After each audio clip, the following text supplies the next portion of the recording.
from baking sourdough bread. Please, big round of applause, Christopher.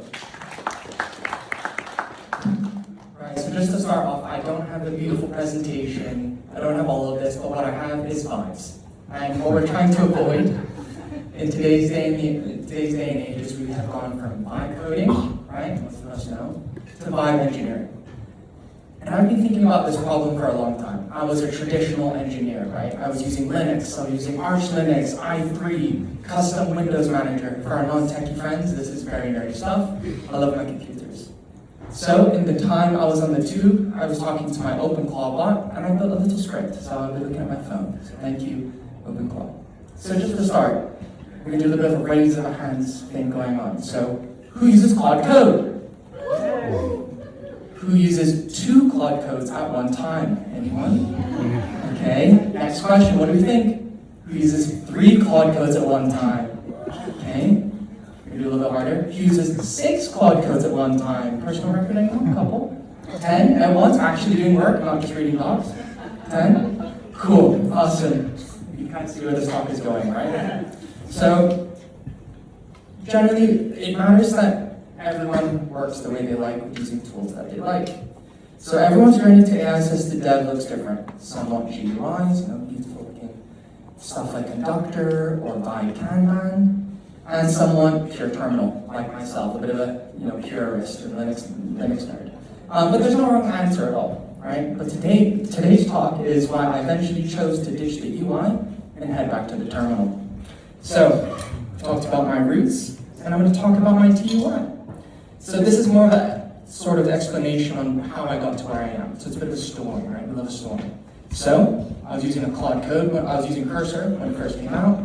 And then I was like, why don't I build my own? Sort of handler on top of all the models.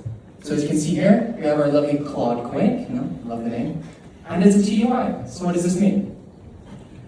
I think you might find the moment you start to use more and more Claude codes, you start to run into issues, right? What if 2 of them are working on the same thing at one time? What happens if your dev containers need different things for different things? What about if you need to seed your database with different types of mock data, but you have 2 Claude codes on one machine? We run into a bit of a problem, don't we, right? So, what I have built here is Claude Quick.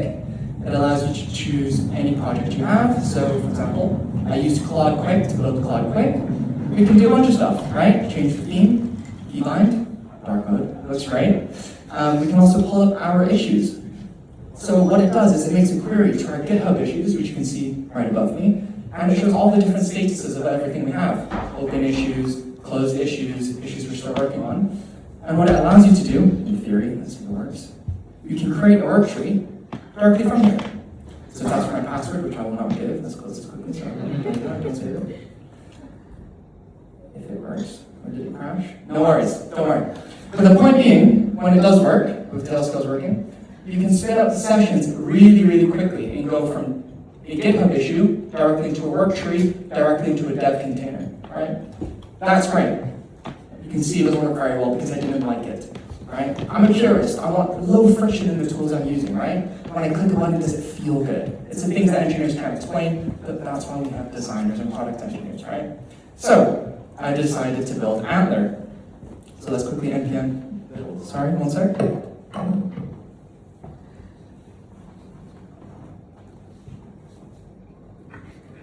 Doesn't work either, tail scales down. The point is, it's not about Antler. The point is I built a lovely GUI, right? It doesn't work, don't worry about it. Think about it. The GUI worked really great. It was like Vibe, Kanban, and Conductor, right? You can drag from columns from in dev to in progress and to done. And it has a built-in Claude code built into the terminal, right? That was great. But this talk isn't about Antler. It isn't about Claude Quick. It's about finding tools that work for you, right? I came traditionally from Linux and that background when I was younger, and then I got a job, and then we had to get a MacBook and start working properly. So I went to the TUI, right, similar to Claude Quick. Then I went to a GUI. But it didn't feel right. So what did I end up doing? We went back to the terminal, and I made a very opinionated tmux configuration. So let me just show you this. I know this works.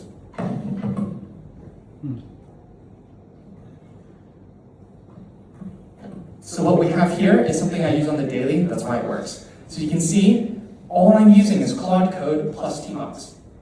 Okay, well, Chris, you might ask, well, what's special about this, right? I've very heavily customized this with a nice little keyboard shortcut. You can clone this and just one-click install. It is a very, very opinionated Git work tree. Bear in mind, I've built this tool for myself, and I very much suggest you do the same thing for yourself, right? Someone can recommend a tool, but don't just implement it, don't just download it. Set up things that work for yourself, because nothing will feel good like an axe that is good for your hand. So I can show you a demo. So my product manager sends me a DM on Slack. Yo, dude, we need you to build this issue, get on it right away. I can show you how quick it is for you to set up a work tree in a dev container in 2 seconds, right? So what we're going to do is we're going to read. I'm going to make this a little bit more showy so you can see what's going on. I want to create a Git work tree from a new branch, right? This also does it on your links with your GH auth as well, so you can do everything via CLI. So I'm just going to put a new work tree and a new branch. Let's do it together. So we're going to do Control B, G, and capital W.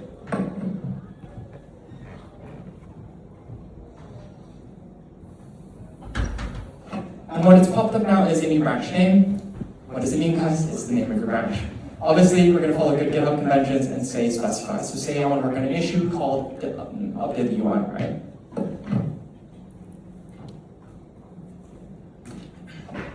What it's now done is it's spun up a new Git work tree with a new dev container. And I've done that within 2 keystrokes, right? And it's working. And the beauty of this is people use tmux, but they don't really configure it too much for what they want, right? I'm now very quickly able to spin up through my different tmux sessions with custom key bindings.